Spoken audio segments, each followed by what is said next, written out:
Welcome to High Impact Growth, a podcast from Dimagi about the role of technology in creating a world where everyone has access to the services they need to thrive. I'm Amie Vaccaro, Senior Director of Marketing at Dimagi, and your co-host, along with Jonathan Jackson, Dimagi's CEO and co-founder. Today, we've got the third in a really special mini-series of episodes about company culture. Dimagi's just completed a process of articulating our company values, which are intended to define how we get great work done together. We want to be as proud of how we get our work done as we are of what we actually do. And as we grow, we need to be clear about that how.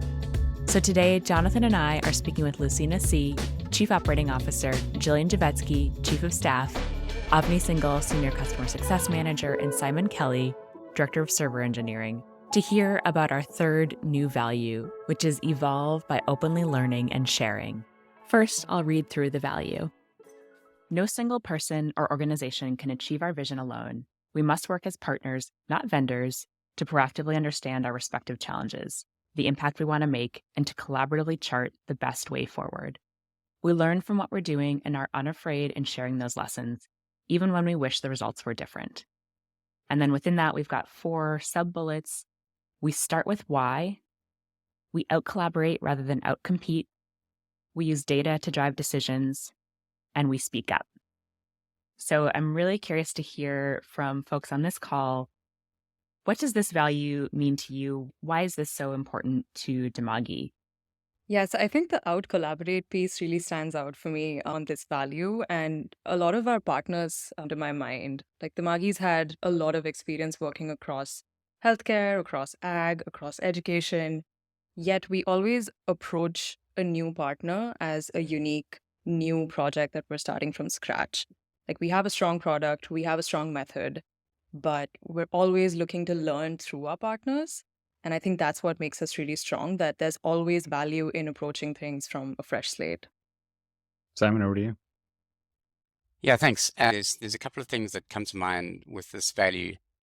One is that whilst we may have specialists on the team or individuals who have strengths and weaknesses, the team as a whole can really be learned together on different things. And upping the team's overall skill and overall learning can have a step change in terms of what the team is able to accomplish, particularly as individuals take leave or are unavailable at specific times. Having broader team knowledge is really critical. One of the pieces that we said, though, was we start with why. And I think this is one that for me, I really like, because I like to know why we're doing things. Not just, why are we trying to solve this problem or why are we helping this partner, but even within processes, why are we doing Scrum? Why are we, doing estimations and tracking our velocity? What are we doing with that? Is it helping us? And understanding those whys really helps to motivate and helps to get us on the same page as to where we're going, what we're trying to accomplish. And then, like Avni said, out collaboration. I think that doesn't just mean inside of Dimagi. To me, that means in the industry as a whole.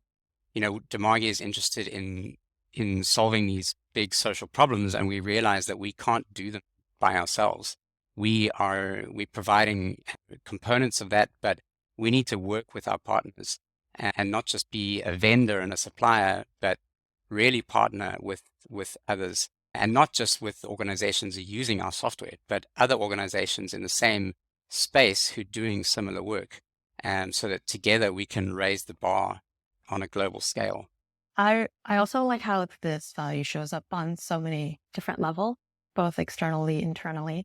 But like externally, some folks have talked about already how working with our partners and to understand how they make them impact and not make assumptions on like what we know best. I remember one of the field visits where we were producing a dashboard for stats for a project that we were working on. And after that field visit, we realized average actually meant something completely different to the users on the ground, and people were interpreting it versus what we would understand as average. So it's so important to not make those assumptions and like be continually learning from our partners. At the Dimagi level, I think this is a reminder to us that we have to continually learn and continually improve. And so one of the things that we do on the people operations team is it is called our annual engagement survey, where we send something to the whole company and ask for input across like the whole company of things that we're doing well and things that we're not doing well. And we take it really seriously. So the people operations team spends a lot of time looking at the data across the teams to look at where we should be improving, where we should be making new investments and better supporting the team, upgrading things that we're doing. So I view that like on a very important level as well. Finally, like on the individual level, like Simon said earlier, like we're individuals as a part of this team. And so how do we continue learning and growing as a team, and how Dimagi supports that is something we're trying to do better as well. So in rolling out like our professional development budget and other tools to think about growth and skills growth on the team, I think like this really speaks to how we have to continually improving to be able to do that.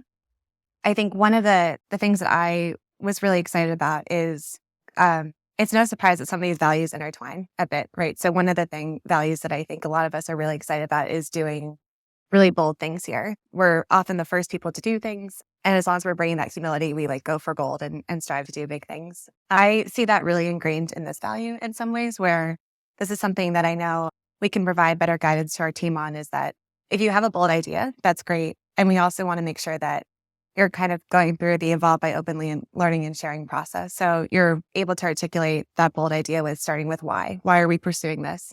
How are you backing it up with data? Are you able and ready to take feedback on your idea, right? So when you propose something, do you have the sort of like emotional stamina to get feedback and have that iterative process? And that may not be for everyone. Like there are people that want to start with an idea and kind of run with it and aren't looking to have that openly learning and sharing process. And so I think this value I'm particularly excited about because it's some guidance that we can share with our teams. You want to be, or I want to be at a company that is constantly recognizing that it doesn't have all the right answers and needs to grow its processes and its knowledge base, and is a place where individuals and teams get smarter, as fast as possible. And that's critical to our 5-year strategy in achieving exponential growth, because to do that year over year requires constantly being better than you were last year. And so I think that's a key part of this for me that really resonated when I saw it.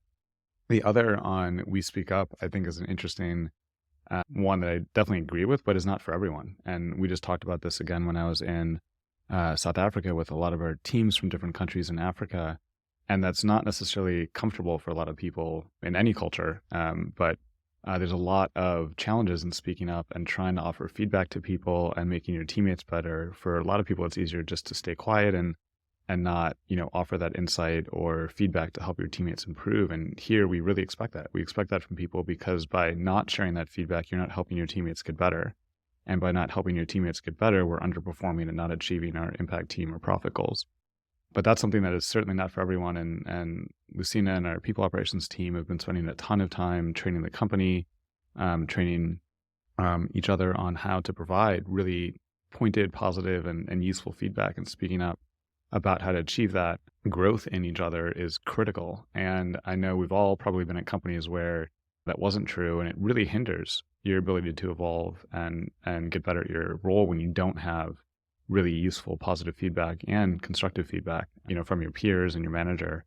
And that's something that I think we really expect from each other. And that's certainly an example of something that's not for everyone. I can imagine a lot of people don't want to sign up for that being their responsibility, but it's certainly something we expect here. Another thing that kind of brings to mind is learning from our failures. And I think that's another thing that can be quite uncomfortable. But in the interest of open learning, it's so critical that we look at our failures and try and figure out what went wrong and how can we, do better next time? What can we learn from those? And this is something that we do quite well on our teams with, retrospectives and like no blame retros and that kind of thing. It's a lot harder at a more individual level. And I think something that I certainly find I need to constantly work at, other than just picking myself and moving on, but actually taking a moment to think about what happened and what can I learn from that. And that's also why the starting with the why is so important in some of these instances, because it's often a misalignment of goals.